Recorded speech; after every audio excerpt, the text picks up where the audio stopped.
Արման Բաբաջանյան։ Պարոն քաղաքապետ, կասկադի հետ կապված ինձ հետաքրքրում է այս հարցը մի կողմ կասկադի երկու կողմերը, հա, որ նայում եք այսպես կողքից էլի անբարեկարգ տպավորություն է թողնում կասկադի երկու կողմը, ինչքան գիտեմ, էլի որոշակի հատվածը Գաֆէսճյանի տիրապետության տակ է գտնվում, եթե չեմ սխալվում, այդ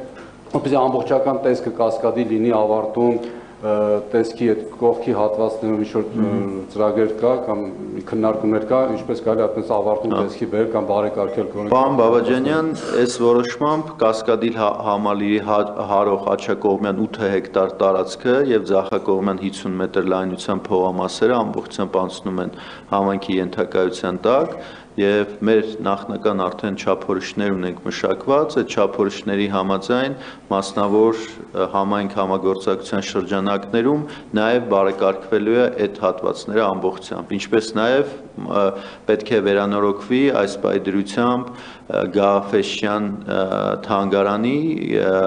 տարբեր տեխնիկական խնդիրներ ունեն, դե շարժասանդուղքների փոխարինման անհրաժեշտություն կա, բարեկարգման անհրաժեշտություն կա, նաեւ այդ աշխատանքները պետք է իրականացվի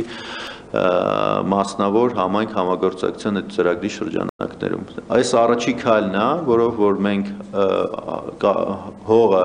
այդ ամբողջությամբ վերադարձնում ենք համայնքի, որը որ մեզ սրանից հետո իրավասություն կտա, լիազորություն կտա, որպեսզի մենք հայտարարենք մրցույթ։ Ասում ճիշտ եմ ասում, բացի վերևի հատվածից նաև կողքի հատված։ Այո, ամբողջությամբ, պարոն Բաբաջանյան։